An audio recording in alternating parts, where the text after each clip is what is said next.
One Belt, One Road (OBO) is an initiative introduced by Chinese President Xi Jinping in 2013. It is a global economic development and commercial project that focuses on enhancing connectivity and collaboration among many countries circulated over the continents of Asia, Africa, and Europe. The OBO initiative, which is also known as the Project of the Century by the Chinese government, deals with about 78 countries. Besides that, the project, which is also known as the Belt and Road Initiative (BRI), includes the construction of a significant network involving highways, trains, maritime ports, electricity lines, pipelines for oil and gas, and related infrastructure projects. In other words, the BRI is a large-scale initiative to create two new trade routes that will link China to the rest of the world. This project specifically consists of two separate projects, which is called as the Silk Road Economic Belt and a Maritime Silk Road. The initial objective of the BRI project was to enhance international connectivity and promote regional cooperation. However, according to a few resources, for example, according to Philip Leiko 2017, Europe views about the BRI project could be one of the agenda for China to expand their influence in the massive continents of Eurasia in the upcoming decade. And there is also another issue happen, such as risks related to harsh operations, construction project, financial risk toward undeveloped and developing countries, and so on. Therefore, policymakers in participating countries should concentrate on evaluating the consequences of BRI and identifying the process and procedures that will maximize opportunities and minimize risks for their respective countries.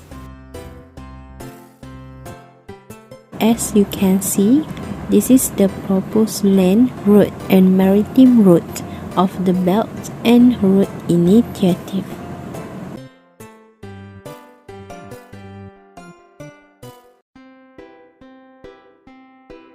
According to the report belongs to OECD from 2018 titled China's Belt and Road Initiative in the Global Trade, Investment and Finance Landscape, there are a specific objective of BRI project stated. One of the objectives is to boosting trade and investment. This is because the program aims to increase market access and generate new opportunities for trade and investment among member nations by enhancing transit, connectivity, and lowering trade barriers. Besides that, by encouraging collaboration in the energy sector, the OBO project also seeks to improve energy security through the development of pipelines, power grids, and other infrastructure. It wants to facilitate the flow of energy resources such as oil, gas, and renewable energy. Last but not least, this BRI project also intends to encourage infrastructure development and connection between Asia, Europe, and Africa. In this objective, to enable the smooth flows of goods, service, and information, it aims to develop both physical infrastructure such as road, railway, ports, and also digital infrastructure such as telecommunications networks.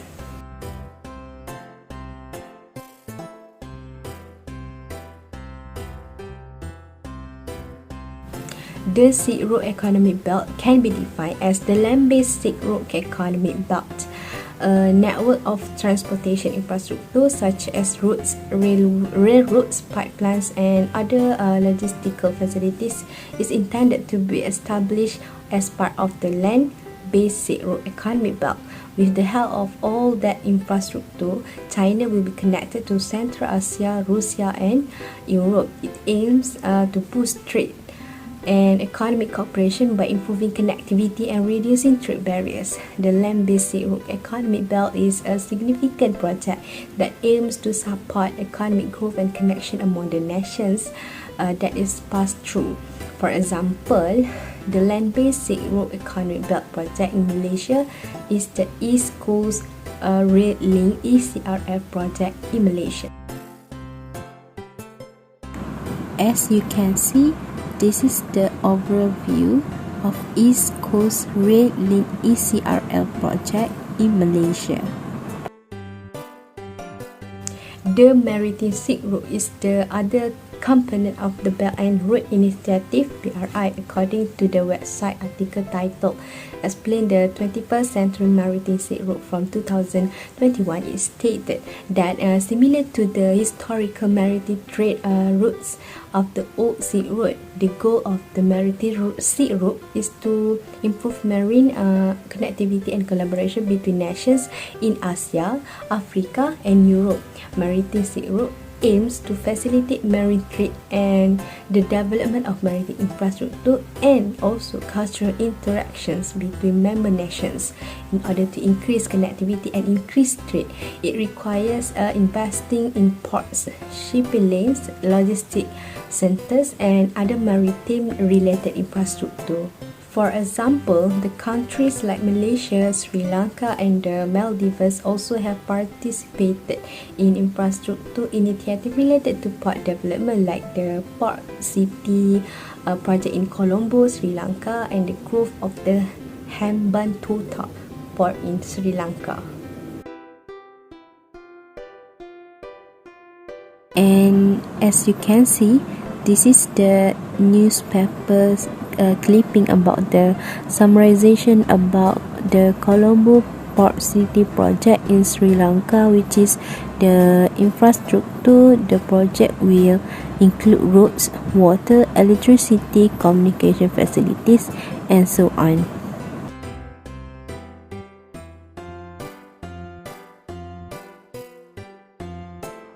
Implication of One Belt, One Road initiative.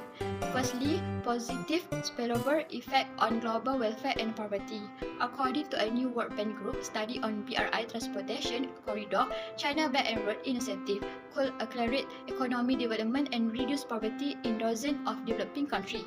But it must be accompanied by deep policy reform that increase transparency, improve debt sustainability, and mitigate environmental, social, and corruption risks. For example, Asian nations should collaborate closely in a spirit of collaboration and togetherness to reduce inequality and promote social justice, which can enhance the standard of life for all.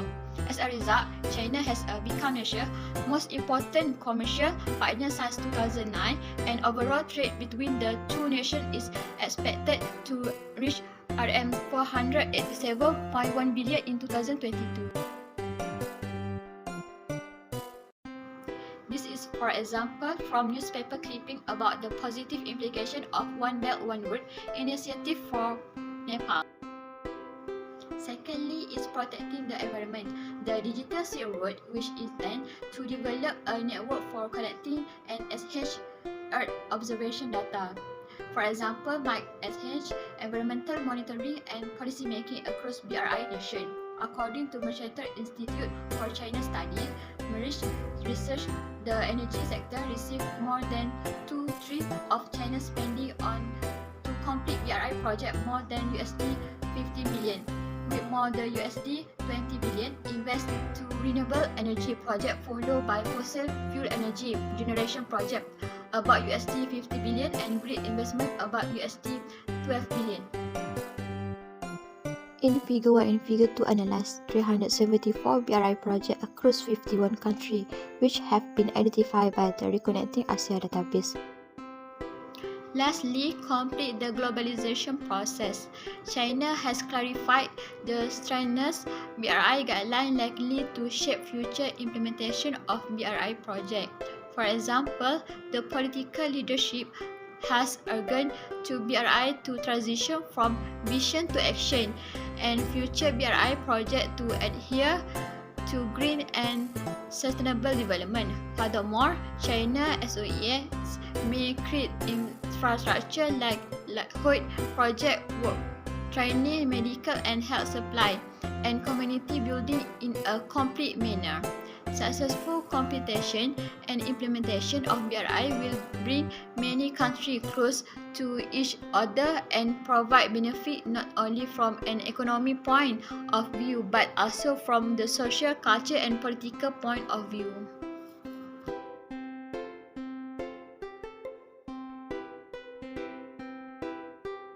is a global competition. One Belt, One Road or OBOR strategy has divided to the world into the two camps around BRI. The first group is including the nations that have invested heavily abroad and dominate the markets, and the second one is the countries that need FDI or foreign direct investment. To compete on OBOR projects, Japan has launched the PKI or Partnership for Quality Infrastructure. As your information, PKI is 10% greater budget from the OBOR. On these projects, Japan and India has collaborated to compete on OBOR projects. Then the issue of the One Belt One Road is financial risk. Means some developing countries that are counterparties may have a lot of debt and financial risk. For the example, the 15 billion business deal between China and Uzbekistan that was agreed upon by both countries is also almost equal to 25% of Uzbekistan's GDP. In another case, the 24 billion China-Bangladesh agreement made in October 2016 is about 20% of Bangladesh GDP. Then there is also the matter of credit improvement, since the OBOR needs more than USD 1 trillion invested each year. For example, Zhou Xiaoqian recently wrote an article about China's possible, sudden, contagious and dangerous financial risk and asked for stricter rules, even though he said China need to change and open up its financial markets. Then, the money invested in the OBOR program may be affected by the drop in China's foreign reserve. Means here because of some big companies with a lot of debt like Dalan Wanda Group, Fosun International, Ambang Insurance Group and HNA Group were found to be taking advantage of the cheap loans that state-owned banks. Environmental risk. There are many impacts of OBOR projects to the environmental, such as impact on climate change. The OBOR initiative, such as a big infrastructure project, lights, highway and railway trains. This initiative adds to a greenhouse gas emission and may affect on climate change. It also may cause on a loss of biodiversity. This long-term project will affect on ecosystem disruption. Furthermore, there are issues of water scarcity and also pollution. Last but not least, it also will inadequate environmental legislation and enforcement. In some circumstances, with environmental rules and law enforcement may result in unsustainability practice and a poor risk mitigation. It will cause the long-term environmental damage.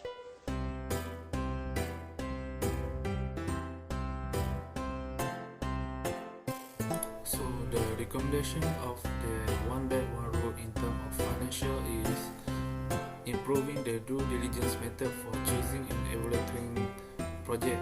Means you are doing full feasibility studies, cost benefit analysis and financial reviews to make sure that projects are economically viable and can last. Transparent and low evaluation method can help fund projects that are financially sound and reduce the risk of loans that don't pay back. Then, it can make sure that countries that want to borrow money fully understand the terms and conditions of the financing by putting an emphasis on openness and clarity in loan agreements.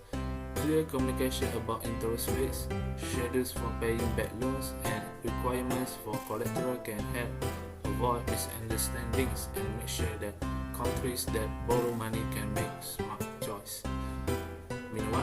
public-private partnerships, which is PPPs, used to get more business from the private sector involved. Using the skills and money of the private sector can help spread the financial risk and make a project run more smoothly by putting out a public call for bids, making sure the procurement process is clear, and setting up clear control structures for PPP's project accountability and financial sustainability can be improved. That's the recommendation of the One Belt One Road in terms of global competition is, first of all, support fair and open business practices. Means you urge how important it is for all open projects to use fair and open business practices. This means making sure that the bidding process is open and fair, avoiding corruption and following international standards for government openness. Making sure everyone has the same chance can encourage healthy competition and bring in more global partners. And then, raise the standards for connectivity and infrastructure. Means you pay attention to raising the standard for connectivity and infrastructure in all involved countries. Creating good transport networks, digital infrastructure and delivery system can make trade easier. And lastly, stringent public-private partnership. Means you help the public and private sectors work together to use the skills and resources of both. Through public-private partnership, encourage private sector to take part on OBOR project to improve efficiency, innovation and responsibility. These kinds of partnership can bring in knowledge, best practice and financing choice from around the world, which can make a business more competitive. Meanwhile, engaging multilateral cooperation encourage countries, international organizations and area stakeholders to work together and talk to each other. Last but not least, recommendation of the One Belt One Road is transparent decision making.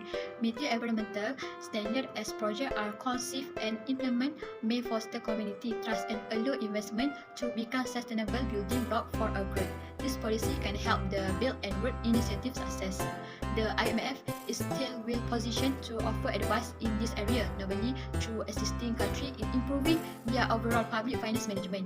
Through regular review of all IMF member economies servant in IMF's filings for office policy advice to help countries maintain macroeconomic stability and debt sustainability, including for scenarios such as step-up investment.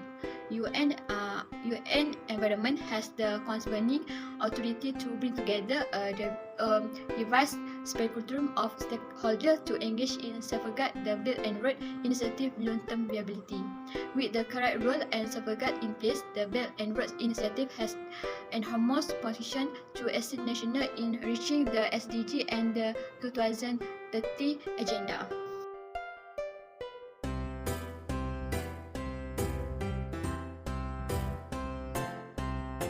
To sum up, OBOR initiative has a great potential for the future global development.